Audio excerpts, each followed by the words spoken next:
Fala galera, mais uma vez eu, Alexandre Magalhães, na resenha com Magalhães, para falar dos times do futebol brasileiro, dos campeonatos que estão em curso. Brasileirão 2024, 19ª rodada. 19ª rodada que tivemos 6 jogos, né? Diante de um bagunçado, soneado, né? Campeonato brasileiro, onde a CBF não tem o menor carinho, parece que faz por obrigação, então entrega essa porra pra Liga, irmão. Mas também a Liga aqui no Brasil, na boa. Clubes unidos pelo mesmo objetivo, na boa, acho meio difícil. Cada um puxa pro lado, uma briga do cacete, também não sei se a Liga vai dar certo. Mas a CBF que destrói, né, o produto, né, que é o Campeonato Brasileiro. O campeonato não tem isonomia nenhuma, né? Quem for campeão, sinceramente, não sei se vai ser campeão por mérito, essa é a verdade. Porque é um campeonato completamente desequilibrado. Tivemos a tragédia no Rio Grande do Sul que o campeonato não foi parado. Não, foi parado 2 rodadas. Porra, era para ter parado mais, era para ter parado quando aconteceu a tragédia, porque atrapalhou o Grêmio Internacional de Juventude. Só por aí já não tem isonomia. E aí você vai pegando outras situações. Você pega a Copa América, que deveria ter parado, também não parou. Ou seja, irmão, um campeonato, na minha opinião, que não tem credibilidade nenhuma. Fora as cagadas de arbitragem e algumas mudanças de horário, né, que a CBF faz. A CBF faz as mudanças de horário para alguns times, não faz para outros, muda os jogos em cima da hora, tem um prazo de 10, 11 dias para pedir a mudança, tem times que conseguem com 5, ou seja, uma zona. Então, irmão, esse campeonato de 2024 para mim não tem credibilidade nenhuma. Credibilidade alguma. Mas não vai parar, vai continuar. Vão comemorar o título, vão chorar quem cair, mas, irmão, qualquer resultado que dê, para mim não tem credibilidade, porque não foi um campeonato, na minha opinião, equilibrado, com isonomia. Isonomia zero nesse campeonato. E aí, para corroborar com o que eu estou falando, mais da metade dos times não fizeram 19 jogos. Vamos lá.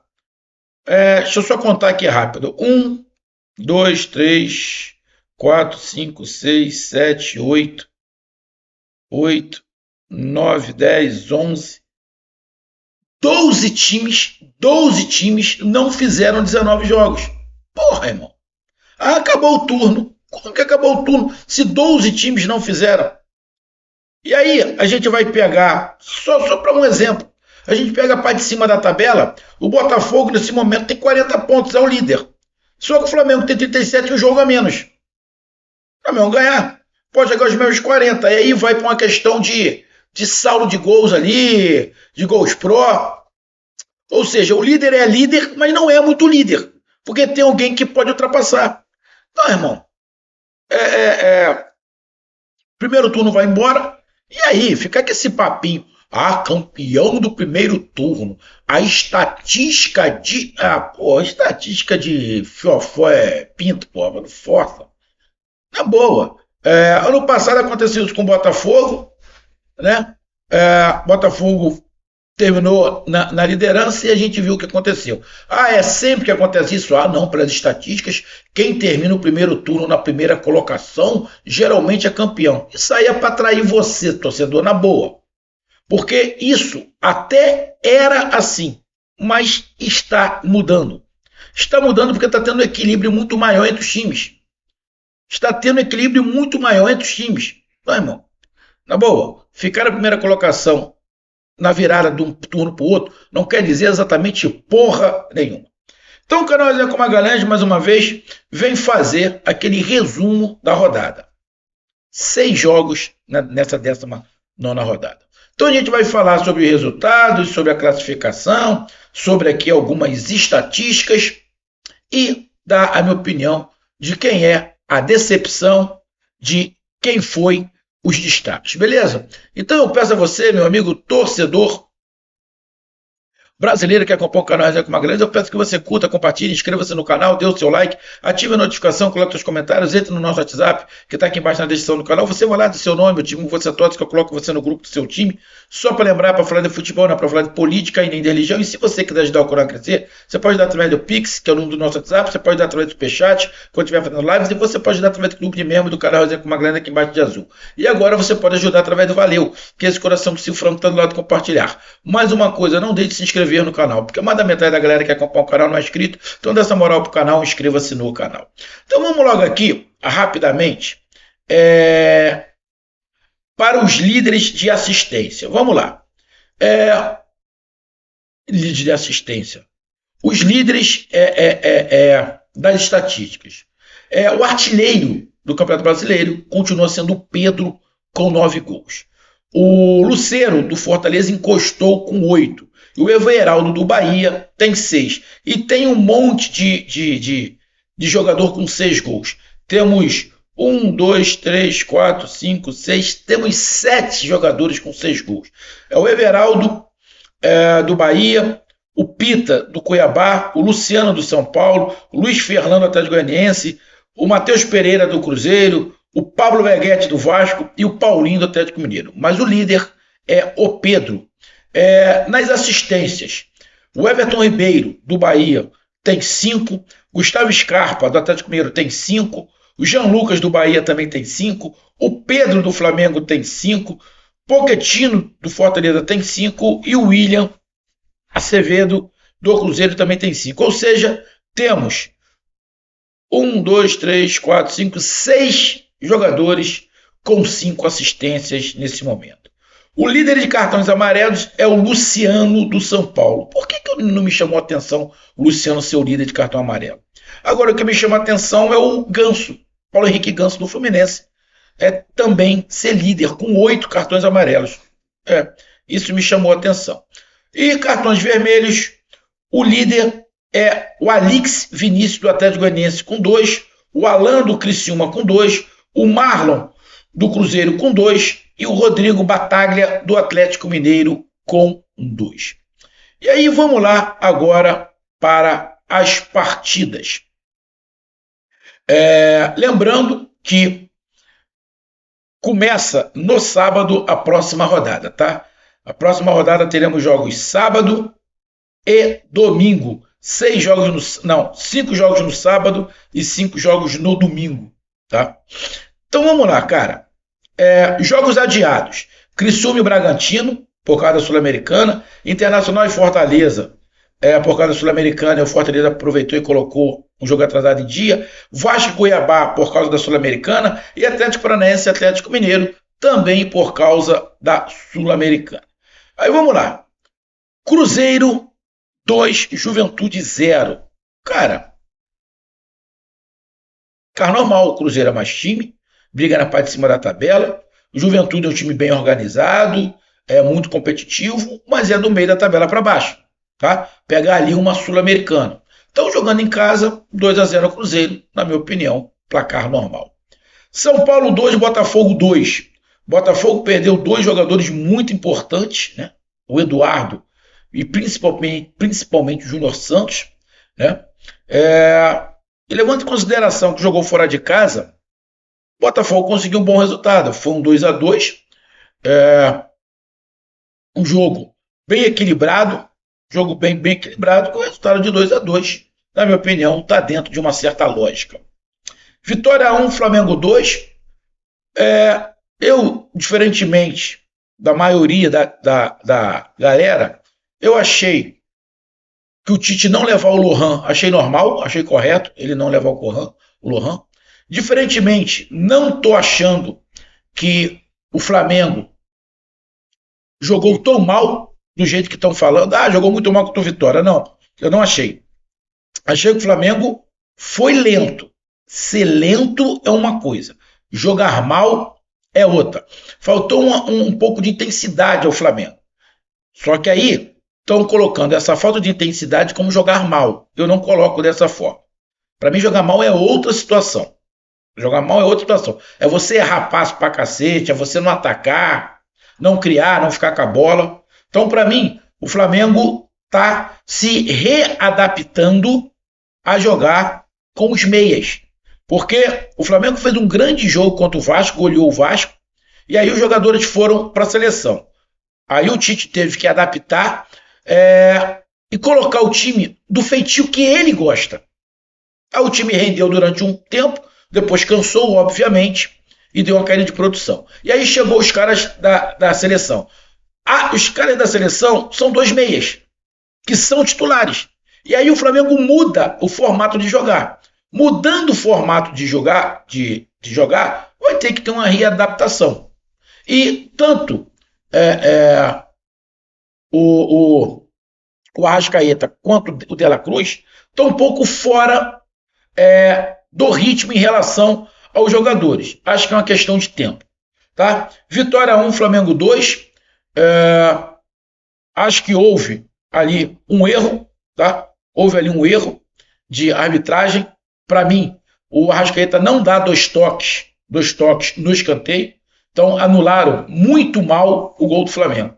Anularam muito mal o gol do Flamengo. O Flamengo ganhou de 2-1, porque foi mais efetivo. Atlético Goianiense 1, Bahia 1. Bahia, mais uma vez, faz um jogo muito ruim, muito abaixo. O Bahia está em queda vertiginosa.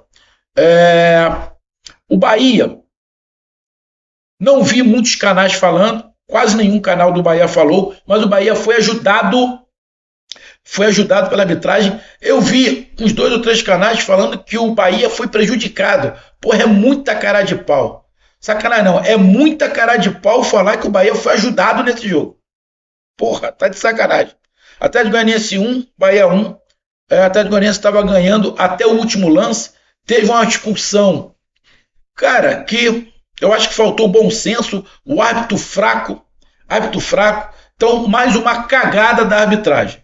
Então, uma cagada na arbitragem no jogo do Flamengo, uma cagada na arbitragem do Atlético Goianiense e Bahia, 1-1.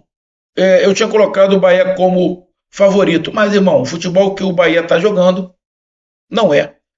Não era para ser favorito e não era para o Bahia ter ganho. Na verdade, era para o Bahia ter perdido. O Atlético Goianiense foi melhor do que o Bahia.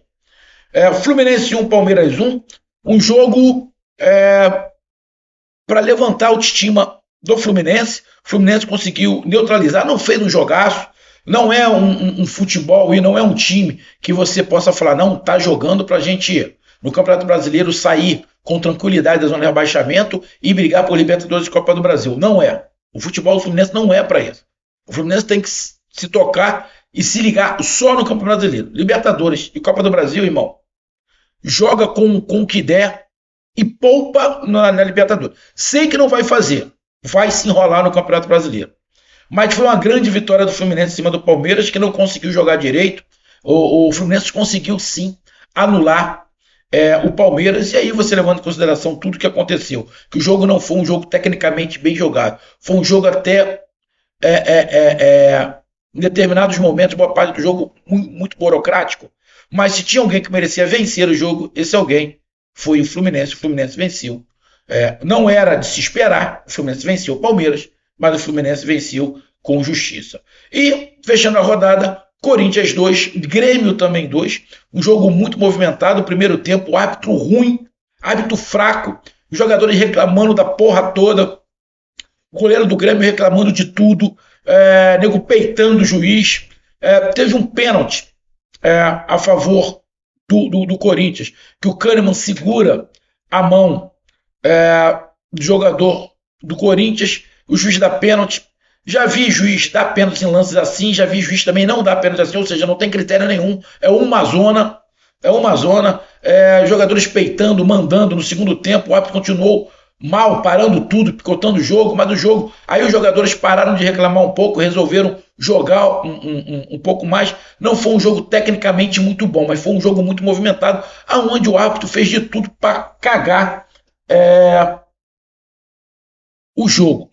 E o empate de 2-2, para mim, foi um empate justo. Agora, não foi bom esse resultado de 2-2, nem para Corinthians, nem para Grêmio, já que os dois estão na parte de baixo da tabela, principalmente para o Grêmio, né, que está na zona de abaixamento. Porém, o Grêmio empatou fora de casa. Então, você levar por esse lado, não dá para dizer que foi um resultado ruim para o Grêmio. Só que o Grêmio fez o segundo gol no final do jogo e não conseguiu segurar, por sinal, um golaço do Garro. Muito bom jogador, o Garro do Corinthians. Muito bom jogador. Então, em relação à decepção para mim, o Bahia. Para mim, a decepção. Eu poderia colocar Palmeiras e Bahia, né? Poderia colocar Palmeiras e Bahia, porque os dois, um perdeu para o último colocado e o outro perdeu para o penúltimo colocado. Então, vou colocar decepções, Bahia e Palmeiras. E destaque, vou colocar o destaque, o Fluminense, que está tentando se ajeitar, está tentando se livrar desse problema que é o rebaixamento.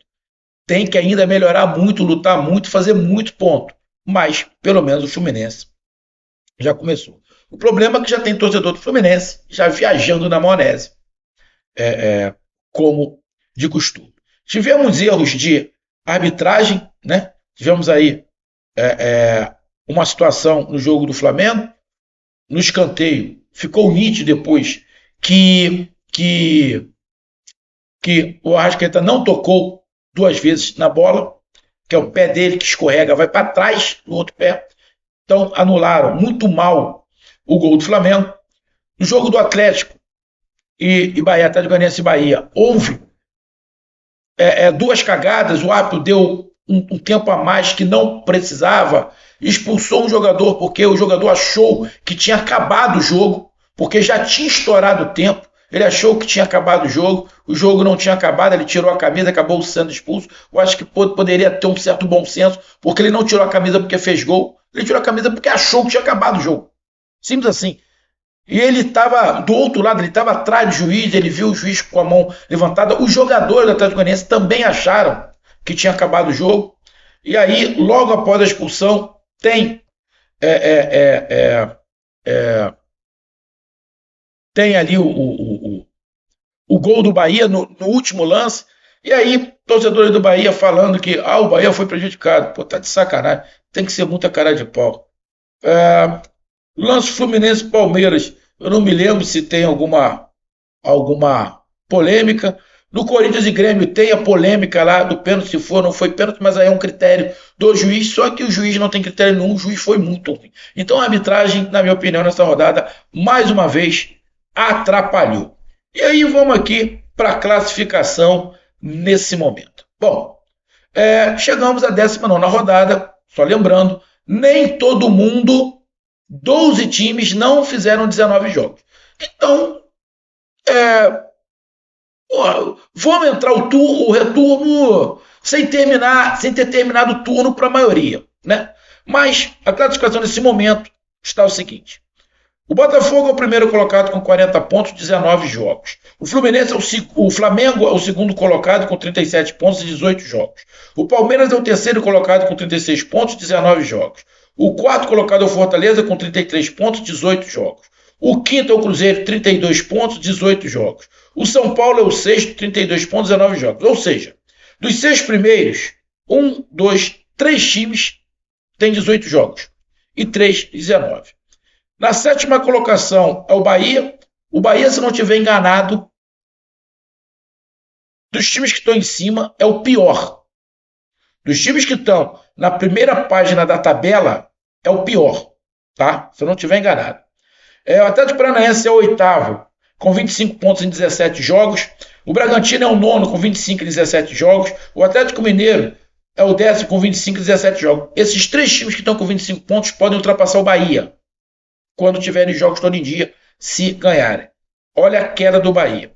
E aí, falando que o Bahia, na minha opinião, é o pior time dos 10 primeiros, o Bahia, em 15 pontos, fez 4.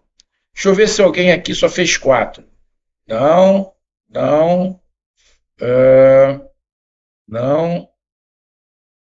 Isso. O Bahia é o pior time dos 10 primeiros colocados. Aí vamos para a segunda parte da tabela.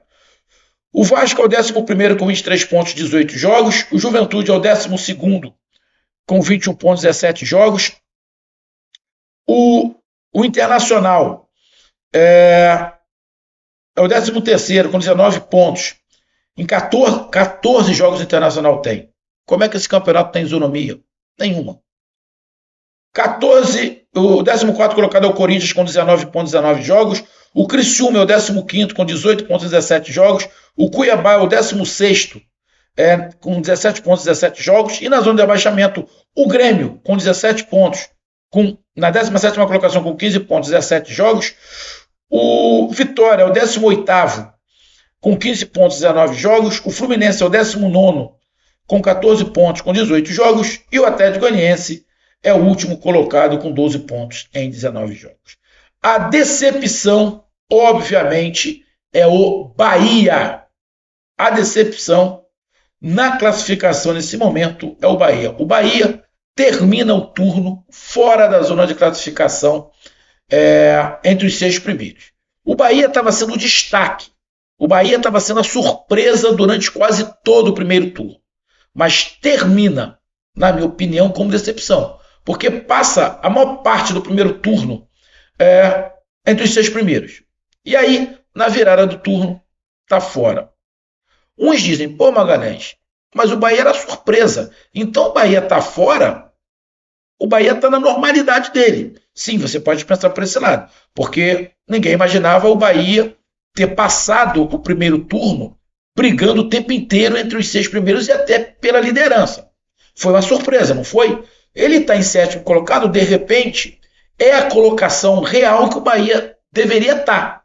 Está ali, da 7ª colocação, brigando ali para pré-Libertadores, ficar entre os primeiros da Sul-Americana, talvez esse seja realmente o campeonato do Bahia. Não era isso que a torcida do Bahia achava. A torcida do Bahia, por alguns momentos, achou que ia brigar pelo título. Tomei porrada pra cacete da torcida do Bahia. Tomei muita porrada da torcida do Bahia, que eu falei, irmão, não dá com esse elenco para brigar pelo título, não dá, tá se iludindo. Aí falaram que eu tava com inveja. Eu tinha dor de cotovelo. Que papapá.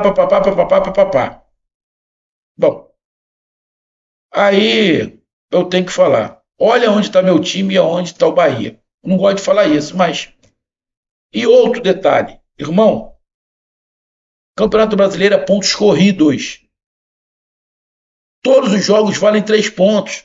Você ganhar de um arquirrival não quer dizer que você ganhou 8 pontos, que você ganhou 10 pontos. Só ganha 3, pô. É só 3. Você ganhar do líder ou do último colocado só vale 3 do mesmo jeito. Você tem que somar. Lógico, você, numa disputa direta, você passa o arquirrival, atrapalha mais o arquirrival, sim, mas só vale 3 pontos. Só vale 3 pontos. Então a decepção para mim é o Bahia. Porém, acho que o Bahia vai se recuperar. O Bahia está vivendo um momento de instabilidade. Esse momento todo mundo passou. Botafogo, Flamengo, Palmeiras, Fortaleza, Cruzeiro, todo mundo passou. E o Bahia está passando agora. Acredito que o Bahia vá conseguir se recuperar desse momento de instabilidade. Não dá para me colocar o Atlético Paranaense como decepção, porque ele tem 2 jogos a menos.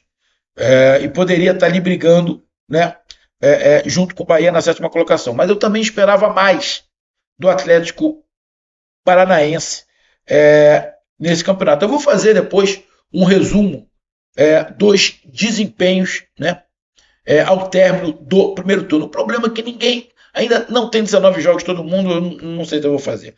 Então, a decepção é o Bahia. E o destaque, na minha opinião, é o Fortaleza, de novo, que estaria na 4ª colocação. Fortaleza, dos nordestinos, termina como o melhor nordestino nesse Brasileirão 2024. Então tá aí a minha análise. Um grande abraço, até mais, valeu, tamo junto, fui!